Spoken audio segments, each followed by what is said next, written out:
नमस्कार, ये आकाशवाणी है। अभी आप शोभा से समाचार सुनेंगे।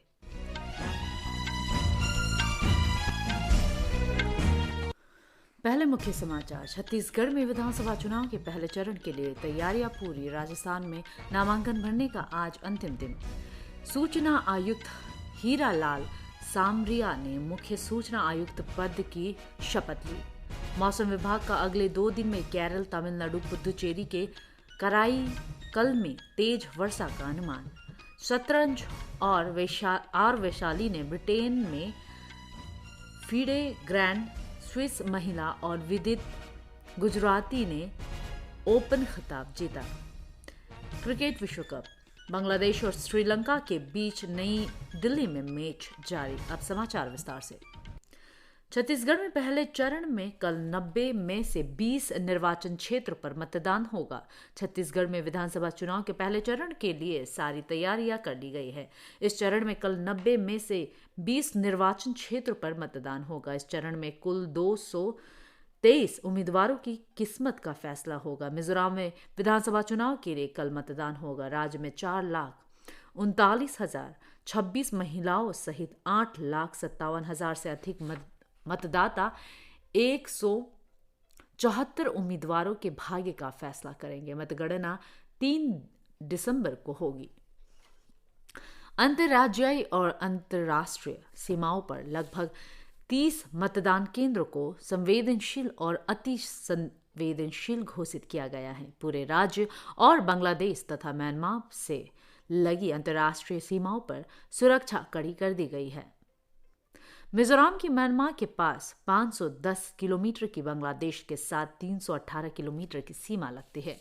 शांतिपूर्ण मतदान के लिए 3,000 पुलिसकर्मियों और केंद्रीय सशस्त्र पुलिस बल के 5,400 कर्मी तैनात किए गए हैं।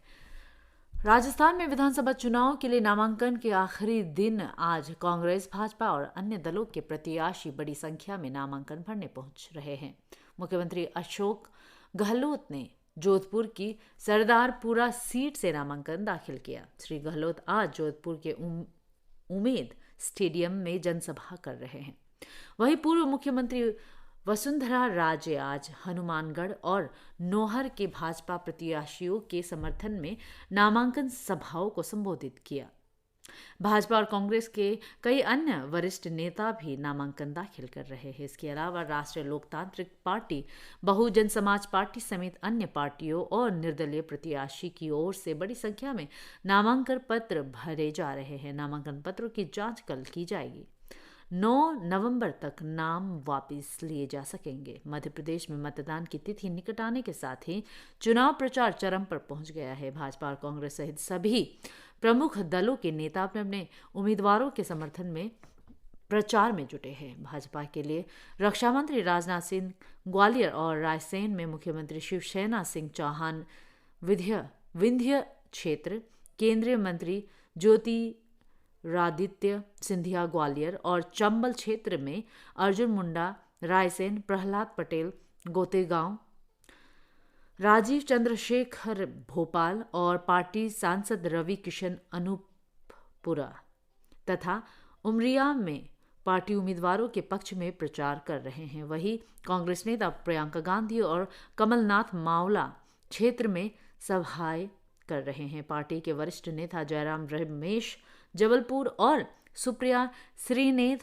भोपाल में प्रचार कर रहे हैं। पूर्व मुख्यमंत्री दिग्विजय सिंह भी प्रचार में लगे हैं। समाजवादी पार्टी के अध्यक्ष अखिलेश यादव दमोह में और बहुजन समाज पार्टी प्रमुख मायावती निवारी में प्रचार कर रहे हैं। वहीं दूसरी तरफ नेता विपक्ष डॉक्टर गोविंद सिंह के भाई शैलेंद्र सिंह आज भोपाल में बीजेपी में शामिल हो गए हैं।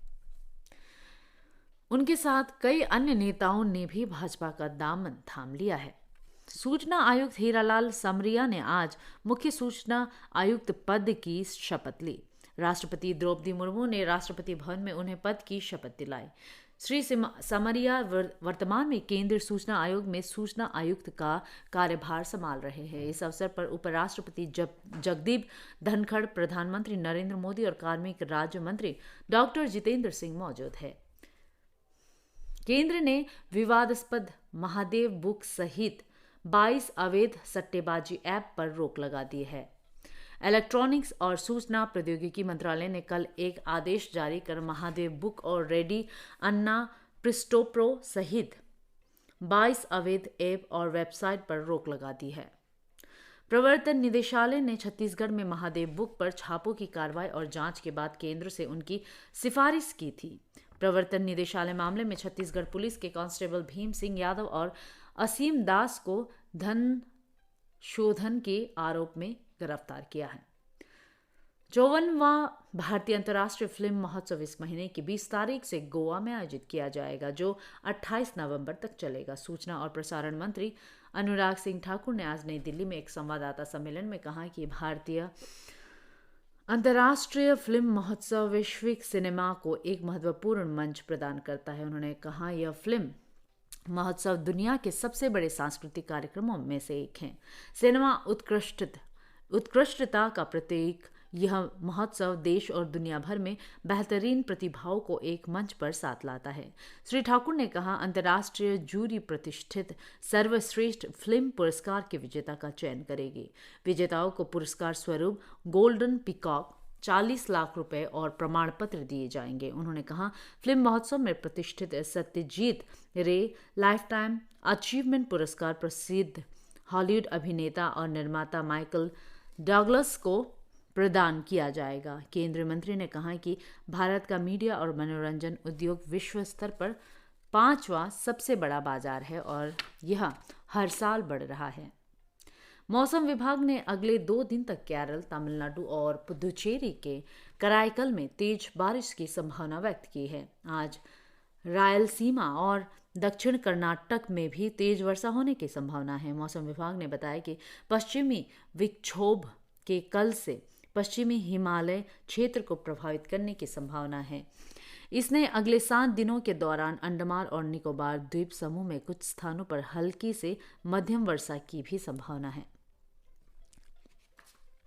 भारतीय वायुसेना का एक विशेष विमान राहत सामग्री की पहली खेप लेकर कल भूकंप प्रभावित नेपाल पहुंचा।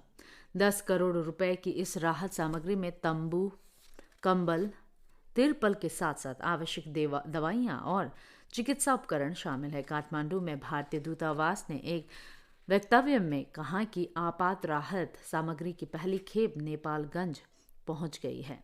भारतीय राजदूत नवीन श्रीवास्तव ने नेपाल के उप प्रधानमंत्री और रक्षा मंत्री पूर्ण बहादुर खड़का को राहत सामग्री सौंपी। प्रधानमंत्री नरेंद्र मोदी ने भूकंप प्रभावितों की हर संभव मदद की प्रतिबद्धता व्यक्त की थी। आने वाले दिनों में भारत और राहत सामग्री भेजेगा। नेपाल में शुक्रवार मध्य रात्रि के आसपास 6.4 तीव्रता के भूकंप के कारण 157 लोगों की मृत्यु और 250 से अधिक घायल हो गए। शतरंज में भारत की ओर वैशाली ने फिडे महिला ग्रैंड स्विस 2023 में जीत दर्ज की। उन्होंने कल रात ब्रिटेन के आइल ऑफ मैन में आखिरी राउंड गेम में मंगोलिया की बटखुयाग मुगुंगटुक के साथ ड्रॉ खेला। वैशाली ग्रैंड स्विस जीतने वाली पहली भारतीय बनी है। दूसरी तरफ विदित गुजराती ने भी सर्बिया के अलेक्जेंडर ब्रैडके को हराकर इस स्पर्धा में 7वीं जीत दर्ज की और ओपन सेक्शन में शीर्ष स्थान हासिल किया। इन दोनों खिलाड़ियों ने अगले वर्ष अप्रैल में कनाडा में होने वाले कैंडिडेट्स टूर्नामेंट के लिए भी क्वालिफाई कर लिया है। प्रतियोगिता में वैशाली और विदित दोनों के 8.5 अंक थे और वे अपने निकटतम प्रतिद्वंदी से आधा अंक आगे रहे। आईसीसी क्रिकेट विश्व कप में कल कोलकाता के ईडन गार्डन में भारत ने दक्षिण अफ्रीका को 243 रन के बड़े अंतर से हराकर शानदार जीत दर्ज की। रविंद्र जडेजा ने शानदार गेंदबाजी करते हुए दक्षिण अफ्रीका के 5 बल्लेबाजों को पवेलियन भेजा।